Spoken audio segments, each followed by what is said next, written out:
Tuhan berfirman kepada Musa dan Harun, apabila pada kulit badan seseorang ada bengkak atau bintil-bintil atau panau yang mungkin menjadi penyakit kusta pada kulitnya, ia harus dibawa kepada Imam Harun atau kepada salah seorang dari antara anak-anaknya, imam-imam itu. Imam haruslah memeriksa penyakit pada kulit itu. Dan kalau bulu di tempat penyakit itu sudah berubah menjadi putih, dan penyakit itu kelihatan lebih dalam dari kulit, maka itu penyakit kusta. Kalau imam melihat hal itu, haruslah ia menyatakan orang itu najis. Tetapi jikalau yang ada pada kulitnya itu hanya panau putih dan tidak kelihatan lebih dalam dari kulit, dan bulunya tidak berubah menjadi putih, imam harus mengurung orang itu 7 hari lamanya. Pada hari yang ketujuh, haruslah imam memeriksa dia. Bila menurut penglihatannya penyakit itu masih tetap dan tidak meluas pada kulit, imam harus mengurung dia 7 hari lagi untuk kedua kalinya. Kemudian pada hari yang ketujuh, haruslah imam memeriksa dia untuk kedua kalinya. Bila penyakit itu menjadi pudar dan tidak meluas pada kulit, imam harus menyatakan dia tahir. Itu hanya bintil-bintil. Orang itu harus mencuci pakaiannya dan ia menjadi tahir. Tetapi jikalau bintil-bintil itu memang meluas pada kulit, sesudah ia minta diperiksa oleh imam untuk dinyatakan tahir, haruslah ia minta diperiksa untuk kedua kalinya. Kalau menurut pemeriksaan imam bintil-bintil itu meluas pada kulit, imam harus menyatakan dia najis. Itu penyakit kusta. Apabila seseorang kena kusta, ia harus dibawa kepada imam. Kalau menurut pemeriksaan imam pada kulitnya ada bengkak yang putih, yang mengubah bulunya menjadi putih, dan ada daging liar timbul pada bengkak itu, maka kusta idapanlah yang ada pada kulitnya. Imam harus menyatakan dia najis dengan tidak usah mengurung dia, karena orang itu memang sudah najis. Jikalau kusta itu timbul di mana-mana pada kulit, sehingga menutupi seluruh kulit orang sakit itu, dari kepala sampai kakinya, seberapa dapat dilihat oleh imam. Dan kalau menurut pemeriksaannya, kusta itu menutupi seluruh tubuh orang itu, maka ia harus dinyatakan tahir oleh imam. Ia seluruhnya telah berubah menjadi putih, jadi ia tahir. Tetapi pada waktu ada tampak daging liar padanya, najislah ia.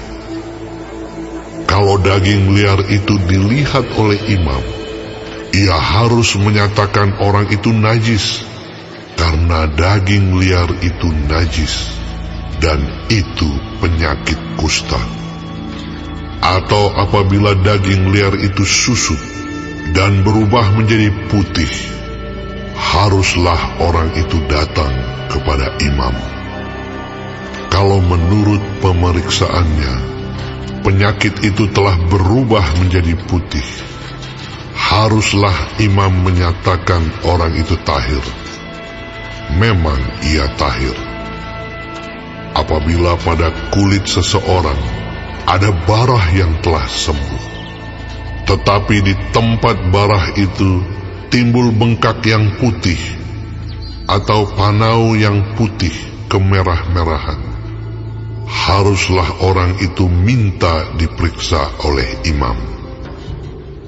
Kalau menurut pemeriksaannya, panau itu kelihatan lebih dalam daripada kulit, dan bulunya telah berubah menjadi putih, maka imam harus menyatakan orang itu najis, karena penyakit kustalah yang timbul di dalam barah itu.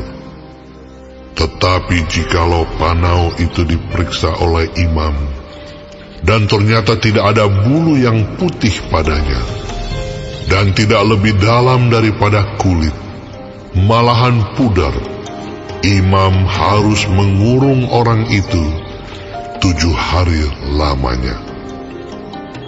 Dan jikalau panau itu memang meluas pada kulit, imam harus menyatakan dia najis. Itu penyakit kusta. Tetapi jikalau panau itu masih tetap dan tidak meluas, maka itu bekas barah, dan imam harus menyatakan orang itu tahir. Atau apabila pada kulit seseorang ada lecur karena api, dan daging liar yang timbul pada lecur itu menjadi panau yang putih kemerah-merahan atau putih, maka imam harus memeriksa panau itu. Bila ternyata bulu pada panau itu berubah menjadi putih, dan panau itu kelihatan lebih dalam dari kulit, maka yang timbul di dalam lecur itu adalah penyakit kusta, dan imam harus menyatakan orang itu najis. Itu penyakit kusta.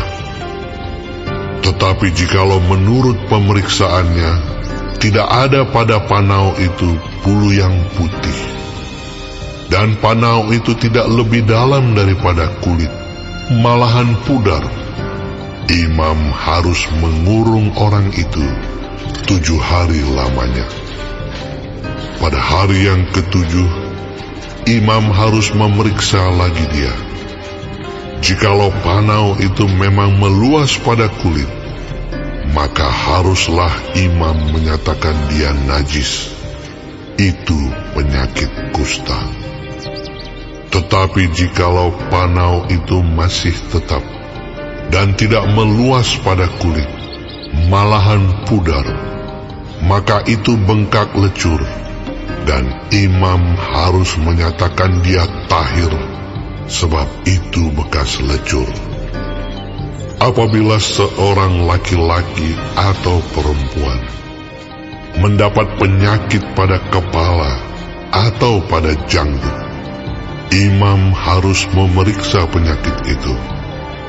Bila itu kelihatan lebih dalam dari kulit, dan ada padanya rambut halus yang kuning, maka imam harus menyatakan orang itu najis, karena itu kudis kepala, yakni kusta kepala atau kusta janggut. Dan apabila menurut pemeriksaannya penyakit kudis itu tidak kelihatan lebih dalam dari kulit, dan tidak ada padanya rambut yang hitam, maka imam harus mengurung orang yang kena penyakit kudis itu 7 hari lamanya. Pada hari yang ke-7, imam harus memeriksa penyakit itu. Bila ternyata kudis itu tidak meluas dan tidak ada rambut yang kuning padanya, dan kudis itu tidak kelihatan lebih dalam dari kulit, maka orang itu harus bercukur. Hanya tempat kudis itu tidak boleh dicukurnya. Lalu imam harus mengurung orang yang kena kudis itu untuk kedua kalinya 7 hari lagi. Kemudian pada hari yang ke-7, imam harus memeriksa lagi kudis itu. Bila ternyata kudis itu tidak meluas pada kulit dan tidak kelihatan lebih dalam dari kulit, maka imam harus menyatakan orang itu tahir, dan ia harus mencuci pakaiannya, dan ia menjadi tahir. Tetapi jikalau kudis itu memang meluas pada kulit, sesudah ia dinyatakan tahir, dan menurut pemeriksaan imam, kudis itu meluas pada kulit, maka imam tidak usah lagi mencari rambut yang kuning. Memang orang itu najis. Tetapi jikalau menurut penglihatan imam, kudis itu masih tetap, dan ada rambut hitam tumbuh pada kudis itu, maka kudis itu sudah sembuh, dan orang itu tahir, dan imam harus menyatakan dia tahir. Apabila pada kulit seorang laki-laki atau perempuan ada panau-panau, yakni panau-panau yang putih, imam harus melakukan pemeriksaan. Bila ternyata pada kulitnya ada panau-panau pudar dan putih, maka hanya kuraplah yang timbul pada kulitnya, dan orang itu tahir. Apabila rambut kepala seorang laki-laki meluruh, dan ia hanya menjadi botak, ia tahir. Jikalau rambutnya meluruh pada sebelah mukanya, dan ia menjadi botak sebelah depan, ia tahir. Tetapi apabila pada kepala yang botak itu, sebelah atas atau sebelah depan, ada penyakit yang putih kemerah-merahan, maka penyakit kustalah yang timbul pada bagian kepala yang botak itu. Lalu imam harus memeriksa dia. Bila ternyata bahwa bengkak pada bagian kepala yang botak itu putih kemerah-merahan, dan kelihatannya seperti kusta pada kulit, maka orang itu sakit kusta dan ia najis, dan imam harus menyatakan dia najis karena penyakit yang di kepalanya itu.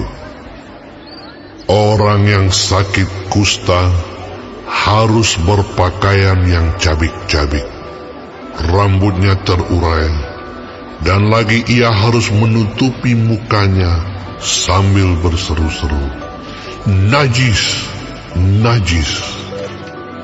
Selama ia kena penyakit itu, ia tetap najis. Memang ia najis. Ia harus tinggal terasing di luar perkemahan. Itulah tempat kediamannya. Apabila pada pakaian ada tanda kusta, pada pakaian bulu domba atau pakaian lenan, entah pada benang lungsin atau benang pakannya, entah pada kulit atau sesuatu barang kulit, kalau tanda pada barang-barang itu sudah kemerah-merahan warnanya, maka itu kusta. Hal itu harus diperiksakan kepada imam. Kalau tanda itu telah diperiksa oleh imam, ia harus mengasingkan yang mempunyai tanda itu 7 hari lamanya.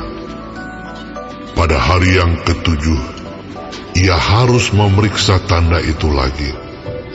Apabila tanda itu meluas pada pakaian, atau benang lungsin, atau benang pakan, atau pada kulit, entah untuk barang apapun kulit itu dipakai, maka itu adalah kusta yang jahat sekali, dan barang itu najis.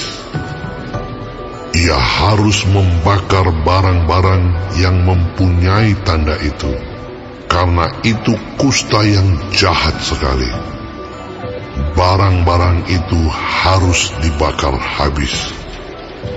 Tetapi jikalau menurut pemeriksaan imam, tanda itu tidak meluas pada barang-barang itu, maka imam harus memerintahkan orang mencuci barang yang mempunyai tanda itu.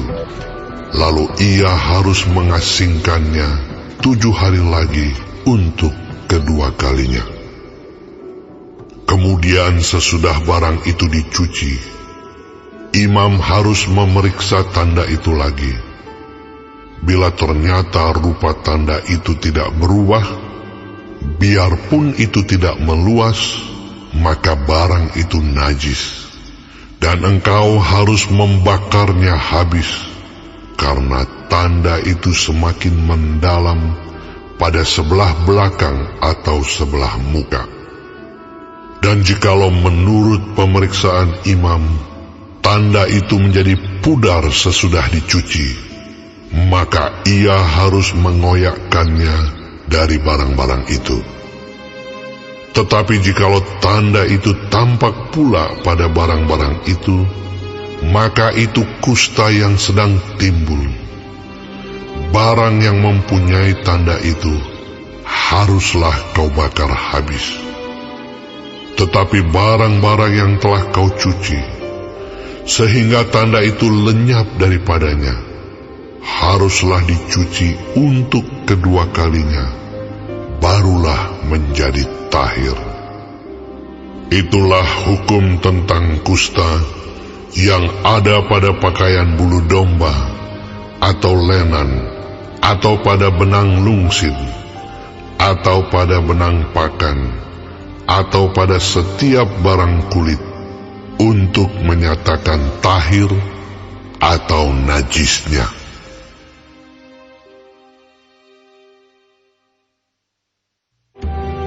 Tuhan berfirman kepada Musa, Inilah yang harus menjadi hukum tentang orang yang sakit kusta pada hari pentahirannya.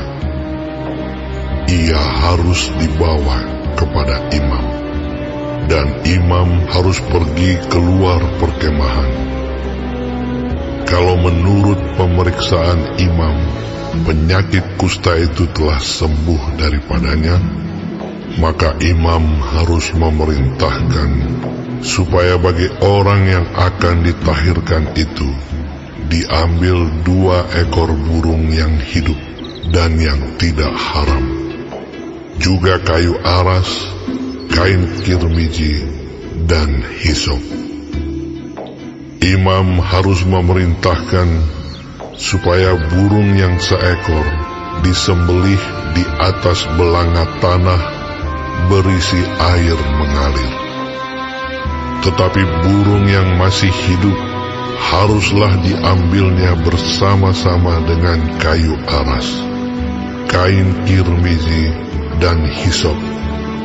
Lalu bersama-sama dengan burung itu, semuanya harus dicelupkannya ke dalam darah burung yang sudah disembelih di atas air mengalir itu. Kemudian ia harus memercik 7 kali kepada orang yang akan ditahirkan dari kusta itu, dan dengan demikian mentahirkan dia. Lalu burung yang hidup itu haruslah dilepaskannya ke padang. Orang yang akan ditahirkan itu haruslah mencuci pakaiannya, mencukur seluruh rambutnya, dan membasuh tubuhnya dengan air, maka ia menjadi tahir. Sesudah itu, ia boleh masuk ke dalam perkemahan, tetapi harus tinggal di luar kemahnya sendiri 7 hari lamanya. Maka pada hari yang ke-7, ia harus mencukur seluruh rambutnya, rambut kepala, janggut, alis, bahkan segala bulunya harus dicukur. Pakaiannya dicuci, dan tubuhnya dibasuh dengan air, maka ia menjadi tahir. Pada hari yang ke-8, ia harus mengambil 2 ekor domba jantan yang tidak bercela, dan 1 ekor domba betina berumur 1 tahun yang tidak bercela, dan 3/10 eva tepung yang terbaik diolah dengan minyak sebagai korban sajian, serta 1 log minyak. Imam yang melakukan pentahiran itu harus menempatkan orang yang akan ditahirkan bersama-sama dengan persembahannya di hadapan Tuhan di depan pintu kemah pertemuan. Dan ia harus mengambil domba jantan yang 1 ekor dan mempersembahkannya sebagai tebusan salah bersama-sama dengan minyak yang 1 log itu. Dan ia harus mempersembahkannya sebagai persembahan unjukan di hadapan Tuhan. Domba jantan itu harus disembelihnya di tempat orang menyembelih korban penghapus dosa dan korban bakaran, di tempat kudus, karena korban penebus salah, begitu juga korban penghapus dosa, adalah bagian imam. Itulah bagian Maha Kudus. Imam harus mengambil sedikit dari darah tebusan salah itu, dan harus membubuhnya pada cuping telinga kanan dari orang yang akan ditahirkan, dan pada ibu jari tangan kanan, dan pada ibu jari kaki kanannya. Imam harus mengambil sedikit dari minyak yang 1 log itu, dan menuangnya ke telapak tangan kiri imam sendiri. Ia harus mencelupkan jari kanannya ke dalam minyak yang di telapak tangan kirinya itu, dan sedikit dari minyak itu haruslah dipercikkannya dengan jarinya 7 kali di hadapan Tuhan. Dari minyak selebihnya, imam harus membubuh sedikit pada cuping telinga kanan orang itu, pada ibu jari tangan kanannya, dan pada ibu jari kaki kanannya, di tempat mana darah tebusan salah dibubuhkan. Dan apa yang tinggal dari minyak itu haruslah dibubuhnya pada kepala orang yang akan ditahirkan. Dengan demikian, imam mengadakan pendamaian bagi orang itu di hadapan Tuhan. Imam harus mempersembahkan korban penghapus dosa, dan dengan demikian mengadakan pendamaian bagi orang yang akan ditahirkan dari kenajisannya. Dan sesudah itu, ia harus menyembelih korban bakaran. Kemudian imam harus mempersembahkan korban bakaran dan korban sajian di atas mezbah. Dengan demikian, imam mengadakan pendamaian bagi orang itu, maka ia menjadi tahir. Tetapi jikalau orang itu miskin dan tidak mampu, ia harus mengambil domba jantan 1 ekor saja sebagai tebusan salah untuk persembahan unjukan, supaya diadakan pendamaian bagi orang itu. Juga 1/10 eva tepung yang terbaik diolah dengan minyak untuk korban sajian, dan 1 log minyak. Dan lagi 2 ekor burung tekukur atau 2 ekor burung merpati, sekadar kemampuannya. Yang 1 ekor harus menjadi korban penghapus dosa, dan yang seekor lagi menjadi korban bakaran. Pada hari yang ke-8, ia harus membawa semuanya untuk pentahirannya kepada imam, ke depan pintu kemah pertemuan di hadapan Tuhan. Kemudian imam harus mengambil domba tebusan salah dan minyak yang 1 log itu. Lalu imam harus mempersembahkan semuanya sebagai persembahan unjukan di hadapan Tuhan. Ia harus menyembelih domba tebusan salah, dan imam harus mengambil sedikit dari darah tebusan salah itu dan membubuhnya pada cuping telinga kanan orang itu, dan pada ibu jari tangan kanan, dan ibu jari kaki kanannya. Dan imam harus menuang sedikit dari minyak itu ke telapak tangan kirinya sendiri. Lalu sedikit dari minyak itu haruslah dipercikkan oleh imam dengan jari kanannya 7 kali di hadapan Tuhan. Kemudian imam harus membubuh sedikit dari minyak itu pada cuping telinga kanan dari orang yang akan ditahirkan, pada ibu jari tangan kanannya, dan pada ibu jari kaki kanannya, di tempat mana dibubuhi darah tebusan salah itu. Dan minyak selebihnya haruslah dibubuhnya pada kepala orang yang akan ditahirkan, supaya diadakan pendamaian bagi orang itu di hadapan Tuhan. Lalu ia harus mempersembahkan seekor dari kedua burung tekukur atau anak burung merpati yang dibawa orang itu sekadar kemampuannya, yang seekor sebagai korban penghapus dosa, dan yang seekor lagi sebagai korban bakaran di samping korban sajian. Dengan demikian, imam mengadakan pendamaian bagi orang yang akan ditahirkan di hadapan Tuhan. Itulah hukum tentang pentahiran seorang yang kena kusta yang tidak mampu. Tuhan berfirman kepada Musa dan Harun, apabila kamu masuk ke tanah Kanaan yang akan kuberikan kepadamu menjadi milikmu, dan aku mendatangkan tanda kusta di sebuah rumah di negeri milikmu itu, maka pemilik rumah itu harus datang memberitahukannya kepada imam.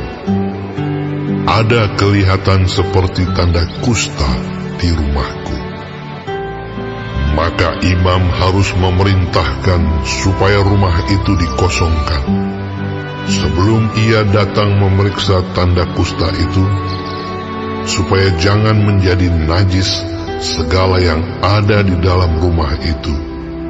Dan sesudah itu, barulah imam datang untuk memeriksanya.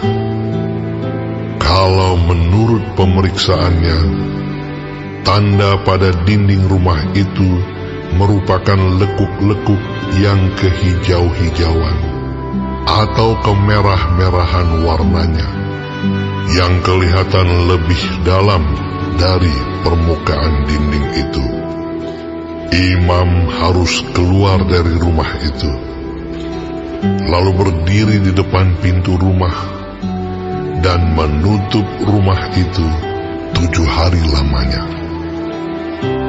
Pada hari yang ke-7, imam harus datang kembali.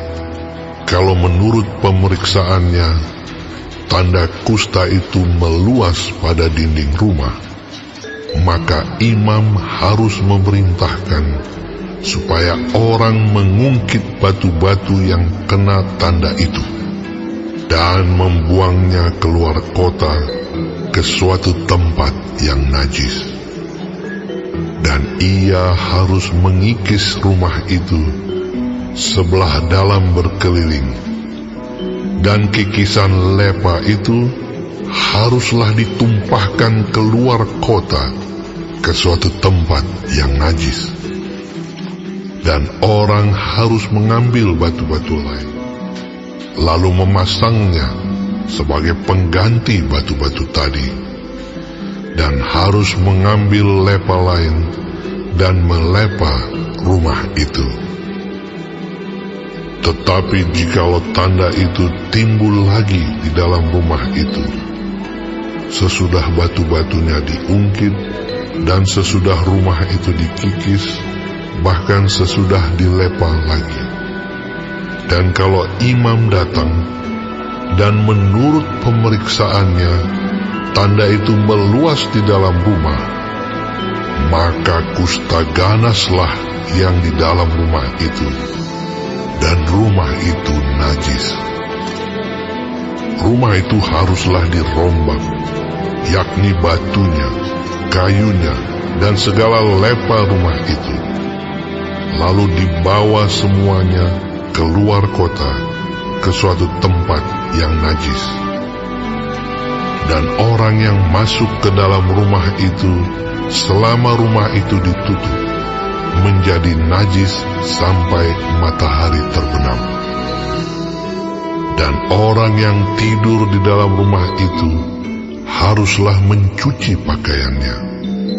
Demikian juga orang yang makan di dalam rumah itu haruslah mencuci pakaiannya. Tetapi jikalau imam datang dan menurut pemeriksaannya tanda itu tidak meluas di dalam rumah itu sesudah dilepa, maka imam harus menyatakan rumah itu tahir, karena tanda itu telah hilang.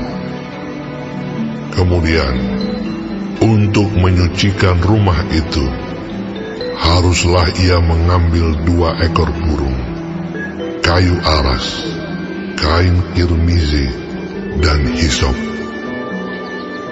Burung yang seekor haruslah disembelihnya di atas belanga tanah berisi air mengalir. Lalu ia harus mengambil kayu aras dan hisop, kain kirmizi, dan burung yang masih hidup itu, dan mencelupkan semuanya ke dalam darah burung yang sudah disembelih dan ke dalam air mengalir itu.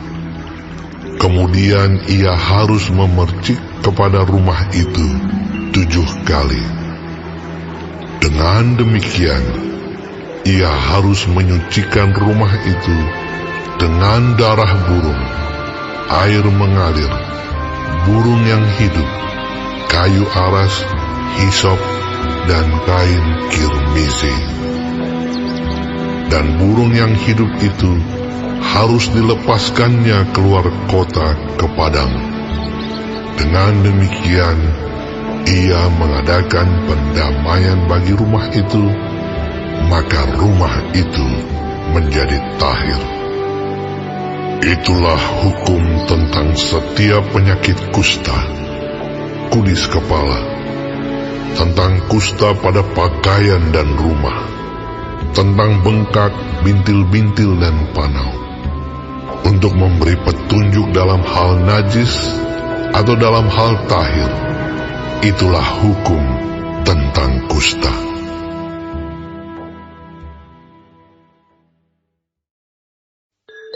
Tuhan berfirman kepada Musa dan Harun, "Berbicaralah kepada orang Israel dan katakan kepada mereka, apabila aurat seorang laki-laki mengeluarkan lelehan, maka najislah ia karena lelehannya itu.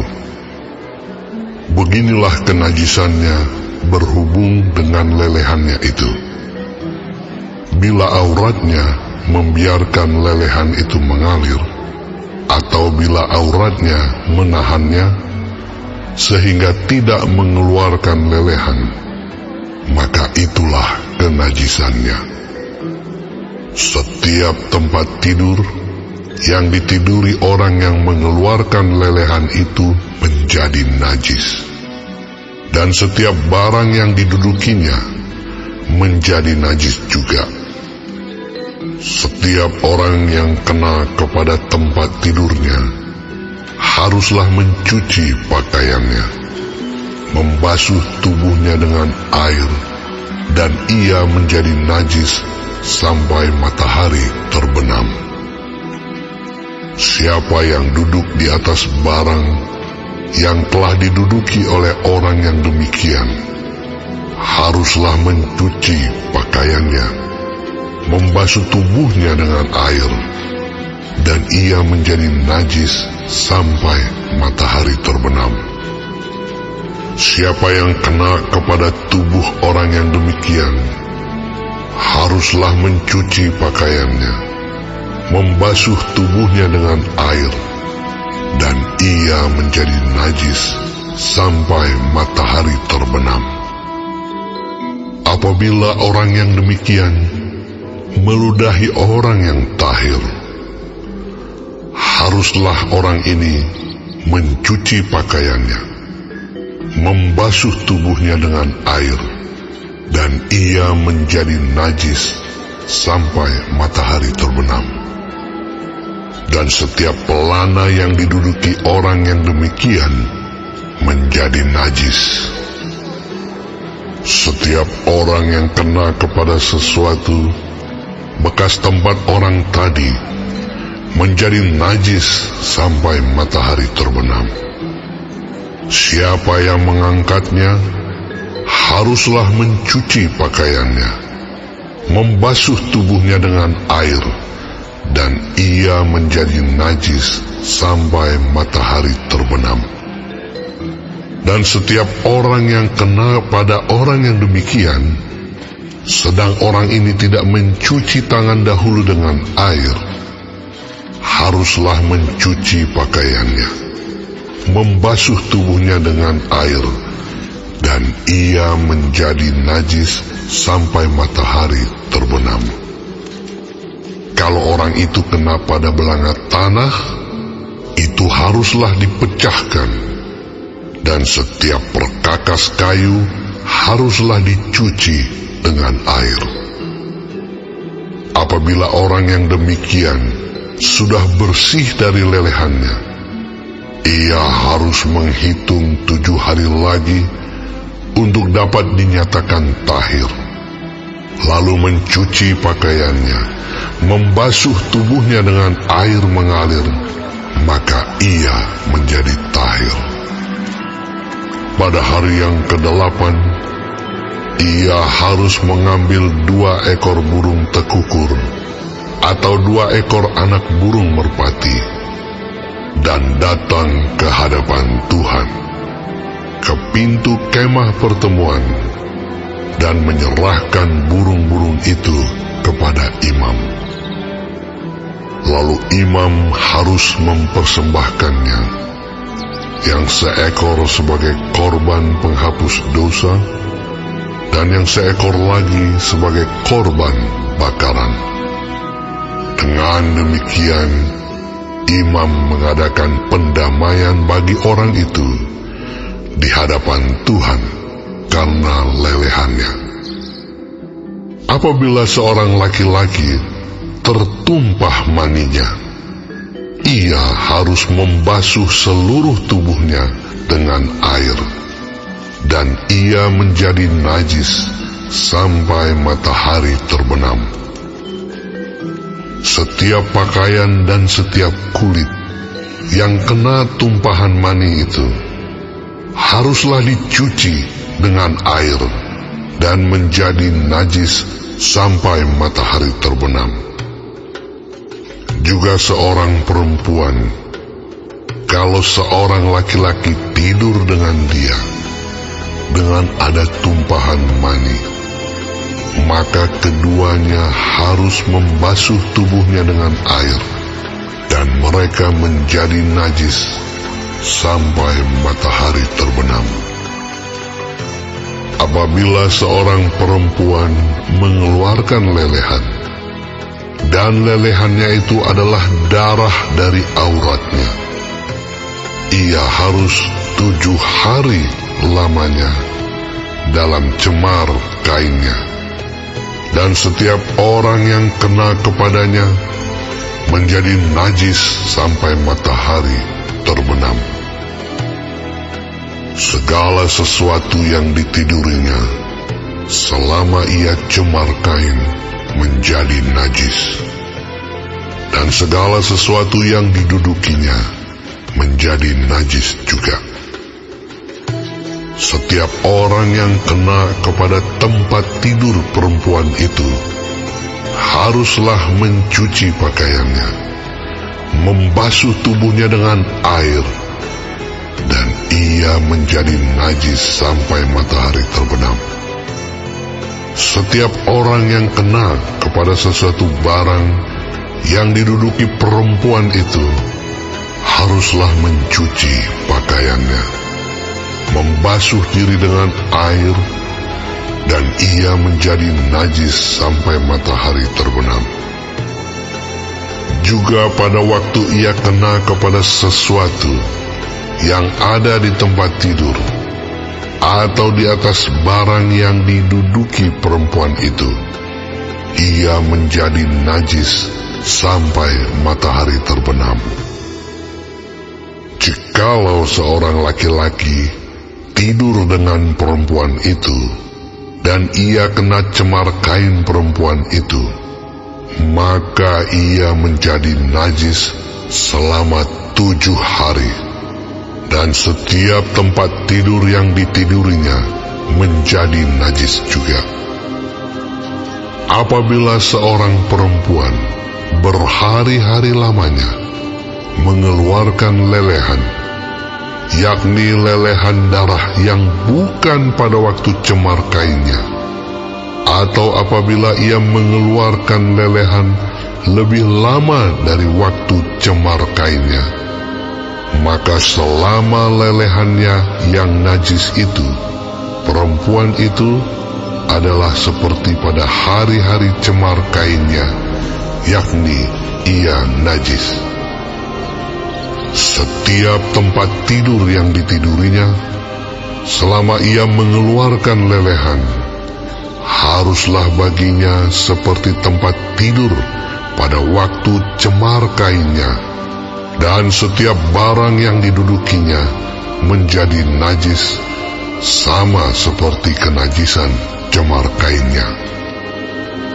Setiap orang yang kena kepada barang-barang itu menjadi najis, dan ia harus mencuci pakaiannya, membasuh tubuhnya dengan air, dan ia menjadi najis sampai matahari terbenam.